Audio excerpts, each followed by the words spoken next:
Welcome back, man. What'd you think of Grant a minute ago? Cool guy, huh? Oh, yeah, just a lot of great information. I mean, a guy like that working his way through some adversity and getting to this top tier here, it's amazing Man, to hear those it's kind of messages. you talk about like whether it may be like I said, music, athletes, doctors, whatever the avenue is that you want to take, and just Yeah, something about somebody telling me no, I can't do it, and then now I'm going to go do it. Like that to me is yeah, so powerful. It makes you want to go out and just try even harder, and I celebrate people like that. yeah. I told you I got a special one, the nightcap. You know me, Dane. I love sports and music the same, but I probably have just a millisecond high, a millimeter higher of my love for music. Right. Yeah. I'm always chasing, always listening to music, watching those musicians that just inspire me. And there's a gentleman that I've been watching for a long time named Chris Nix, works with the Power Triplets. He's the guitarist for Jonathan Davis, yes, of Korn. But he's done many projects, right? Chris is one of those, I feel like when you listen to him, you get this vibe of like a Clapton, but also metal at the same time. Yep. It's reminiscent of some of the greatest guitarists of the past, but also keeping it fresh at the same time. You could plug him into anywhere and he's going to make that album pop, right? So this artist I've been tracking down for a long time. I was blessed to get the go ahead from him to come on the show. So I don't want to waste any time. I want to get right down to it and bring on Mr. Chris Nix. Chris, how you doing, man? Great, man. Thanks for having me. Yes, it's our honor, Chris. Yeah, Dan and I know you're busy, Chris. I see you in the studio right now, man, kind of picking away at things. So we've got some questions we're going to run. Yeah. Working on a little something tonight. So yeah, actually, I have three different things going at the same time. So it's wow. Yeah, every day is every day is like 3 days. You know, so, no days off. No days off. I got you, man. So I got you. Well, we'll keep it brief, man. Some questions because we know you're a busy man. So I'm going to take the lead on this first one. Obviously, before you go back to playing your days with, your music, Power Triplets, working with Jonathan, back in the day, take me back. When did you first pick up a guitar, man, and start playing? I was three years old. Yeah. 3 years old. Yeah. Yeah. In fact, there's a Christmas picture of my dad holding my guitar Christmas morning, and, kind of ran from there. I don't remember not playing, you know what I mean? Like it's a strange thing, I guess, that other people don't really relate to. It's just, I have no memory of not playing guitar. Really? Yeah. Okay. So I know I'll never forget it. My first guitar, I remember it was late 90s. And for me, the first song I learned to play was loud. I was playing the Lateralus, trying to emulate the Lateralus album. Didn't do a good job of it, but I was trying. So I remember my first Ibanez Roadstar. Do you remember your first like real guitar, if you will? Like this is your first signature guitar, Honestly, it's I remember that, I had that guitar that I got when I was a kid. And then when I was about 7 or 8, my uncle took me to see The Song Remains the Same in the theater. They used to play it every Friday night along with, was it Rocky Horror Picture Show at the National Theater in Augusta, Georgia. And I flipped out. I was like, oh, well, I want to be Jimmy Page, and I need an electric guitar. By then I knew all the Beatles songs, on an acoustic guitar. But then I wanted to be Jimmy Page. So I had to get an electric guitar. And I started cutting grass and saved up forever $15 and bought a $15 electric from, a neighbor, and just horse traded from there, Yeah. That's awesome, being left-handed was a challenge too, because I had to flip everything over and all of that even then. So wow. So what were some of the early songs that you kind of cut your teeth on to learn the guitar? Well, honestly, like I said, the Beatles were kind of my nursery rhymes. Like I knew almost every Beatles song by the time I was 7 or 8 years old. I could play it and sing it. It was before my voice changed, so I had a brain. But when I started playing electric, I love Jimmy Page, Jimi Hendrix, and kind of all the classics. Some friends of mine had a Van Halen record, so I got to hear that as soon as it came out, which was cool. And also Frank Zappa. My mom dated a dude that just had this endless bin of records, and he had some Zappa in there and Pink Floyd, and Gilmore, all of the greats, really.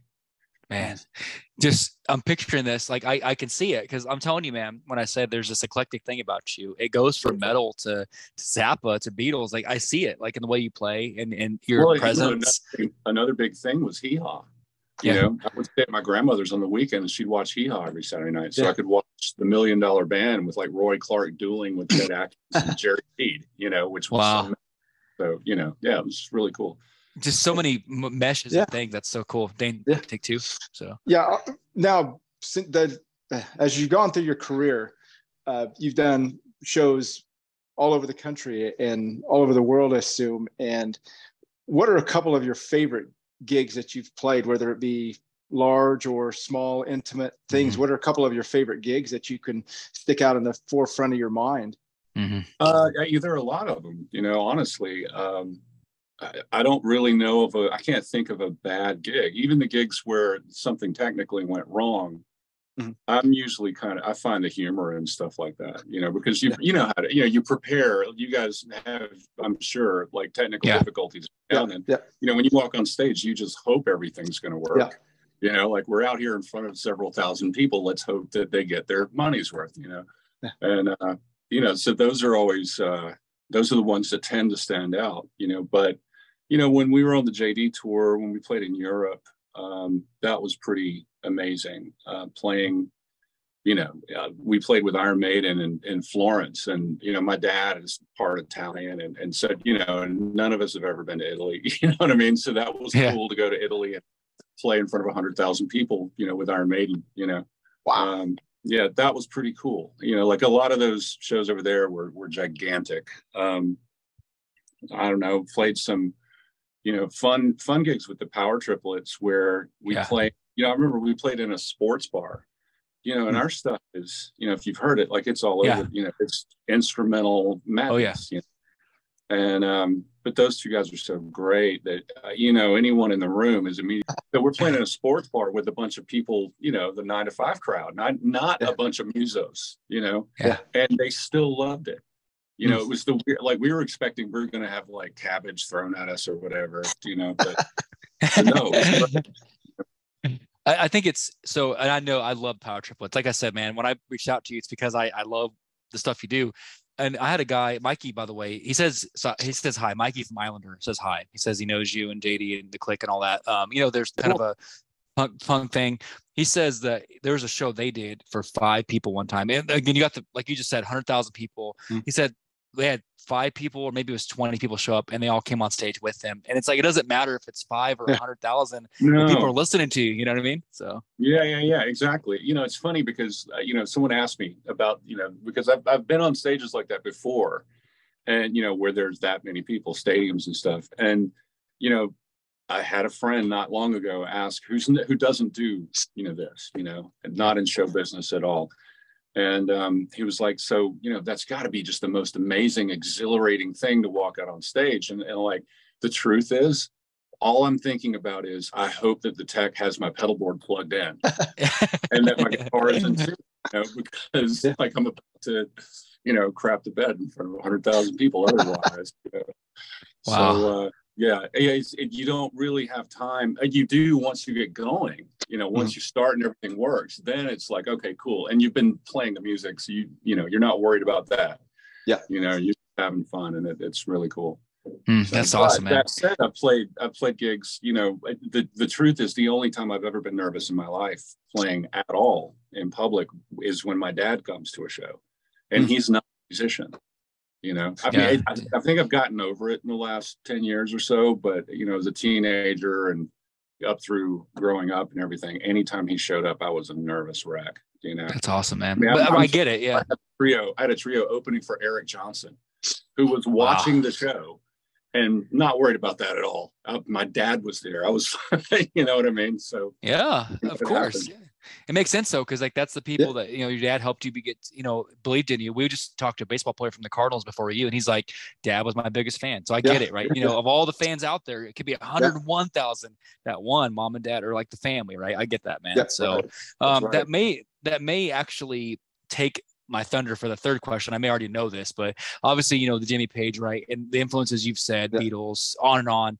is there, maybe it's someone who's taught you, an instructor, like I'll never forget my guitar teacher, Ron Mason, shout out. When you think about over the years of when you played, is there been maybe an instructor though that's like, this is my person that's taught me the most as a guitarist for you? Yeah. You know? Well, I started playing so young that I never took lessons. I learned by ear from very early age. I learned from everything I saw and heard. Every single player I've ever heard in my life, I learned something. Sometimes it's what not to do, but you definitely pick up something from everyone, Now, as far as favorite players when I was, developing, the funny thing is my favorite guitar players weren't people that anyone had heard of, because they were in Augusta, like Jeff Jordan, who's this brilliant guitar player, composer, songwriter. He's got so many songs, he doesn't even know them all, but he could play all of them, and just amazing, cool, creative player. Another guy in town was named Steve Mitchell. They both are still alive.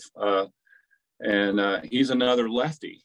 But he played Albert King style with the high E, on the top with the low E down the bottom, and was just fantastic. Like if you know who Robin Ford is, it was like that. But more sass, and like he was just that kind of thing. And and Jerry Ernest, who was this great classic guitar guy, and it was just a lot of people that I saw right in front of me. I was really fortunate, and in Augusta, that's where James Brown was from. So I got to play with like members of his band in this local jazz club down there every Sunday night. Wow. And I was a kid doing all this stuff. So it was really cool. I mean, it kind of gets you over the you get comfortable with what you can do. You know what I mean? So you sort of lose fear factor. There's all those that mesh, and I go back to it. You can hear a little bit of all of that, and like the lefty thing is cool. I think it drew me too, man, because you mentioned like the Robin Ford and even the Beck style. It's all there. You just hear it. So Dane, I'm gonna let you go with 4 before I fanboy out. Go take 4, Dane. with all the projects you're involved in and all that you've done through your career, what is the rest of this? The rest of the 6 months here in 2023, and then looking on to 2024, what's kind of some of the highlights that are coming up for you in these months to follow? Well, I've been producing a record for a woman named Rock Ali, and that's just finished this last couple of days ago. And I've been working on this new solo record I have a solo record called A Generation Vipers that came out in 2020. With a bunch of my friends on it, which is, they played brilliantly, and all of them are people that are, recognizable and all that stuff. And then I've got a new solo record coming that I've been working on for a minute that when I've had time, and that has like Chris Frazier playing drums on it, who played with, on all of Steve Vai's early stuff, Passion Warfare and all that. And actually Billy Sheehan is playing bass on a lot of the stuff. Wow. My buddy Tony Nagy's playing bass on it. Yeah, it's real cool. I've got Jace Everett singing on a couple of songs, and he's the guy you might know from Bad Things, the song that what was that show? I do. Blood Yeah. Show. Every time I see him, sing the vampire song, Jace. Man, so you got a lot going on, man, and it's interesting. When I first heard the solo record, man, and again, this is all respect. I don't know how else to say this. I know artists hate being compared. When I heard your solo album, when I heard you play, the first thing that came to mind, no joke, was Helicasters, man. I'm like, that's what I kept hearing. That's what I kept hearing, man, over and over again. It's Helicasters. I know I don't want to compare you, but like, how do I explain this to people? I'm saying that like I'm geeking out listening to it. That's first came to mind. So anyway, cool. Dane has to keep me on track, man, on the leash. So I'm going to go into a segment. Hopefully in the interviews you've done, you may have not had some questions like this. What we try to do is a little thing called rapid fire. Our fans are great. They crack us up. They bring us things from the deepest parts of the internet. They keep it PG, but they bring us weird rapid fire questions. Okay. So imagine for a moment that reality doesn't exist and anything can happen. Okay. So personality questions. Right. So Dane and I bet on these. So Dane, you got your picks. So what we do is the winner of the bet gets lunch provided by the loser. We do this every episode. And Dane, you owe me like 4 lunches, by the way, man. I think I'm in the hole pretty good here. Yeah. I got it climbing out. So the first one. So you are asked to there's two artists. We're going to take a festival. We're going to say Red Rocks is happening. And these two artists are coming out on stage. Not typically, I know you always play guitar, but you're asked to come out and sing the verses to one of these two artists' songs with them on stage. You either have to come out with Cher and sing Believe with your eclectic style, or you got to come out with Britney Spears and rock Oops, I Did It Again. You got to sing it. Which one are you going with, Cher or Britney Spears? Oh, I want to do both of them. Yeah. You know, yeah.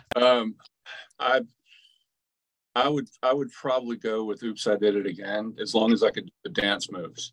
Yes, I got it, Dane. I got it. Did you have that one, Dan? No, I missed that one. I missed it. I had Cher here. The most eclectic me. Yeah. That was a hard call. It could have gone either way. Yeah. Okay, so next one. So again, I know this is about you because again, from following you, not creepily, but just because I know your style and what you posted. So let me preface: you have to walk around for an entire day. Whenever anyone speaks to you, you have to respond to them only using song lyrics from these two bands. You can't say anything but song lyrics. Okay, that's it. There has to be a song lyric.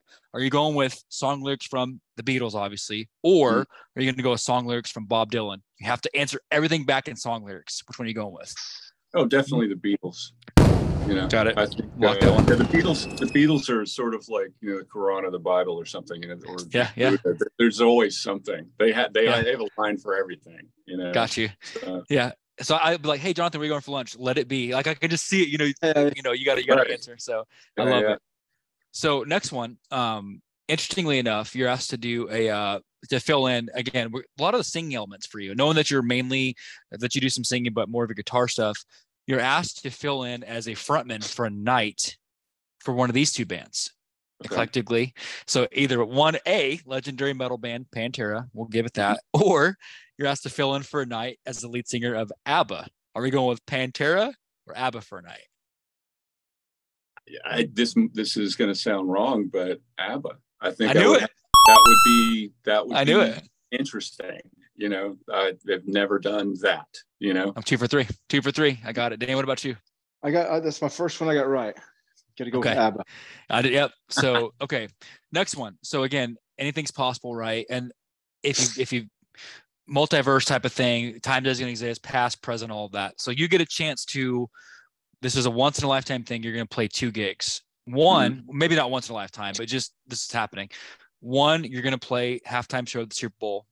Whoever you choose, right? You're playing Super Bowl halftime show, or you get to go back in time and play as the lead guitarist for a show for Elvis Presley. So halftime show or Elvis Presley. Which one are you going with? Oh, Elvis. Okay. Yeah, easy. I'm killing it, Dane. But you know, Scotty Moore would have to be there too. I'd have to be co-lead guitar player. Thank you. Killing it. So last one. So there's going to be the year's 2030. They're making an audio book on Audible about you. They're going to release your documentary, the Chris Nix story, right? So it's happening on Audible. Now you get to have 2 celebrity voice actors overdub and do the reading the book aloud, right? The celebrity voice. Are you going with 1, Jack Black as your voiceover, or B, Christopher Walken as the reader of your book? I like that it was 1 or B. Yeah. No, definitely Walken. You know, I'm killing it. I want it to be not the silly Walken character that he does, but like the early 90s. You know, because he's got some heavy menace to him when he wants to. You know? So when that happens in the year 2030, when the Chris Nix audio book on Audibles comes out, Christopher Walken is going to be presenting you. I love it. For Walken. I love it. Thank you. You're a good sport, man. A bunch of Beatle lines, basically. Yeah, there you go. Just quote the book, right? There you go, man. So awesome. Well, thank you, man. You're a good sport. I appreciate that. Hopefully in interviews past, you haven't had that kind of thing. So Dane, I'll go back to you for the last. Love it. Yeah. On this final segment here, Chris, we call it open mic. We open up the floor to our guests to kind of get out some philosophies or mantra or something they've carried through the years of either their sport or like you through your musical career that's kind of helped them through the tough times, help them get to the next level, help them keep going and perfecting their craft. Is there something that you could tell the next generation of artists that, you know, something you've learned and carried with you to kind of help them get to that, aspire to get to your level? Yeah, make music the main thing. Yeah, the art itself. The business stuff. Anyone can do that.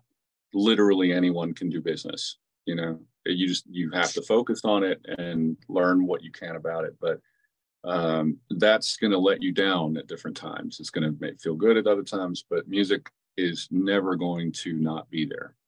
You have to make the other, someone asked Steve Martin one time, like an aspiring comedian or aspiring actor, whatever, if he had any advice for young people. And his answer was brilliant, which was be great, be great, like love what you do, in other words.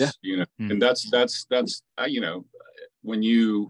when you are in this business, there are times when it's really tough, and for a lot of people, it's all the time. Some people win the lottery, but it's the lottery. Everyone you've ever heard of won the lottery in some way or another, but the thing you have to do is rely on music. You just have to love the music always, that'll never let you down.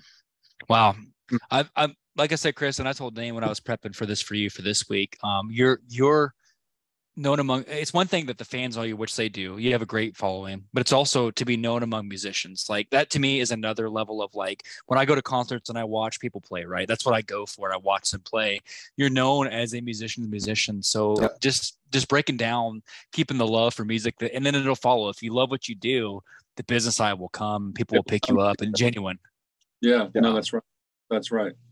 Yeah, wow. I'd be just as happy working at a grocery store as long as I could go play afterwards. That's awesome. That's fun. I don't know. Like we talk about this with everybody we've ever, almost feel like there's this theme with anyone that's a great musician like yourself, or an athlete, or just great at anything. They always say they do it because they love it. It comes down to that. Yeah. So that's the difference. Wow. It really is the difference. You look at Jordan, Michael Jordan, it helps to be psychotically competitive in his case, but he loved playing. You don't get to that without loving it. LeBron, all those guys, like, you have to love it to be, but the different, the thing with sports and music is there are some corollaries, but the big difference with music is that it's art. It's not a competition. Make best art for you. I have this thing. If you try to write stuff for people to like, and you're not crazy about it, and then no one liked it, who liked it? Right? So make stuff that makes you happy, and then count on the fact that as unique as you are, there's going to be someone out there that is going to tickle in some cool way, and they'll find it appealing. So that's again, I'm just, it's like sitting around at the master's table listening and talk. The way you're breaking this down, Chris, thank you. I know, like you said, you're always got something going on. I'm excited to hear some new music from you. Again, with all respect, I've listened to a lot of your projects, and I love what you at JD. I play your album more than anything because I just love what you do. I just love it. So thank you for continuing to make great music. I can't wait to see some more from you, and the projects, man, will be, as Dane and I always say, the sports is in good hands. The next generation of musicians is in great hands too. So thank you for continuing to bless the world with your music. Open invitation. Please come back anytime. This is an open door for you that as new music comes out, we'd happily showcase you in the future. Okay. So great, man. Thank you guys. Thank you both. Of course, my friend. You're welcome to drop off, Chris. Thank you. We'll be in touch very soon, man. And you have a good night and happy trails. Okay. Appreciate you, man. Right, yes, sir. So Dane, I'm telling you, I was sitting there chomping at the bit because I've watched him play for years, and he is too modest. Like the way he broke down some of his highlights, Dane, he really undersold how good he is. Like he's one of those like Hendrix, Jimmy Page. That's a actual reality. If you listen to him play, you're gonna be blown away. So I told you I'd bring you things maybe you haven't heard. You're gonna love this guy. So and that's what I was just getting ready to say. I mean, every time you bring me somebody and say, hey, listen to this, and I want to get this Chris on, or another musician, say, listen, this is what I've been jamming to. Give it a listen. I'll listen to it. And before you know it, 30, 45 minutes is gone. I'm like, wow. Yeah. And then you see the person that you see the people that make this kind of art, and you're blown away by how humble they are and how much passion they have to do it. And that's what, like I said, it makes you more a fan of theirs, even though you just started listening to them. So it's somebody like that with a message like that, you can't help but be a fan, He does this thing where you guys check it out. It's on Spotify, his album. So again, and he didn't even go there. What's so cool, like Jonathan Davis handpicked him of Korn, right? It's really cool. Jonathan Davis handpicked him. When you look at what he does, and and again, Korn's great. Brian Welch is great. Their stuff. He said, I want this guy for my solo stuff because it's so unique, right? You get this feel, you get this throwback 70s, 80s, 90s plethora of styles, and it's mixing with modern. And he's still going. Like he's Power Triplets, you guys, like Chris Nix solo stuff. But people come to him. Imagine what they like the way Slash was, and if Slash again, I don't know how else to compare it. It's just a brand of his own. So Dane, that was a fanboy moment tonight, man. So I'm glad we had him on. So crazy way to end the night, huh? Oh, I love it. I mean, 2 great interviews. I'm sorry I missed the first one, but it's okay. But those 2 tonight were just great. You know, you always get something from people and you learn a little bit more and you become a little bit better. Well, you hope you become a little bit better person. So tomorrow, I'll tell you this, tomorrow's another big night. This week, Dane and I talked about this week is, I don't know if we call it rush week or whatnot, but we've got about 15 interviews this week. So that was 3. Tomorrow, great night. Guess who we got, Dane? We got 3 big ones. So did I tell you? So we've got Ven from American Ninja Warrior coming by, Pro Bull Rider, Ven. Second, we've got Sydney Littlejohn from Alabama and AU, Dane, stopping by. Crazy, right? Pitcher. Yeah, love it. And there's an artist that you guys are gonna absolutely love, a drummer, stopping by tomorrow night. Mr. Greer, Johans works with Lewis Bryce and Sin Shake Sin. I'm telling you, talk about music that you guys are gonna love. I'll make sure I put it out. Great. And then we take a little breather Wednesday. We just have 2. We've got an athletes trainer, kind of a she strength person coming on Wednesday. And then we have Michael and John, Michael from a band that I'll introduce you to, and then a couple Thursday, and then we end the week on Sunday. You guys, we're stopping Jimmy Wilkerson from OU, Kansas City Chiefs alum. It just goes on and on. So the continuation of what we're doing here and the way it's growing. Thank you also, Nigeria. Yeah. We picked you guys up in Nigeria. Yeah. Thanks for listening. We appreciate you, our friends there. The show continues to grow. And if we could give you any little inkling of just chasing your dreams, that's what Dane and I did. Dane, we think about going back in the day, right? To day one. We had a dream, you and I. Remember those days? Yeah. Yeah. We said, hey, let's get some of these philosophies out there. Let's get some of these great people and showcase them. And because we've talked to a lot of these people and we need to get this out there. Mm-hmm. You know, I mean, it's easy to talk X's and O's, but not too many go deeper into personality. And that's where, you know, the meat of everyone is. And that's where you learn the most when you start digging into what they are. So I've loved every episode. I can't think of one that I haven't listened to multiple times. Yeah, we've become fans of these people, you know, even more all over again. So, Chris, thank you. I know it was a long way of saying that. Chris, thank you for stopping by. It's an honor, man. Just calm as can be. 100,000 people with Iron Maiden, no big deal. You know, it's just, did you hear that? No big deal. You know, I'm like, just have my foot pedal hooked up. That's all he cared about, you know, because he wants to play the music, right? So, and then how do you that's a mental thing. You talk about pictures for a second, talking back to Sid. It doesn't matter who's watching. I'm out here. I got a job to do, and I love it. But my job is I got to play music, or I got to pitch, or I got to shoot the ball. That's it. It's simple, you know. So, wow, what a night, guys! Thank you, Dane. This was one for the ages. They always are, man. So I can't wait to get these out to the world. Thank you again, Jason, for starting us off, and then Grant stopping by from the Cardinals organization, and then Chris, just awesome. We can't wait to continue to make more of this happen. So. Many more to come, but we'll end that for the night on this one. So don't forget, as always, as Dane and I say, that we love you. And Dane, thank you for listening.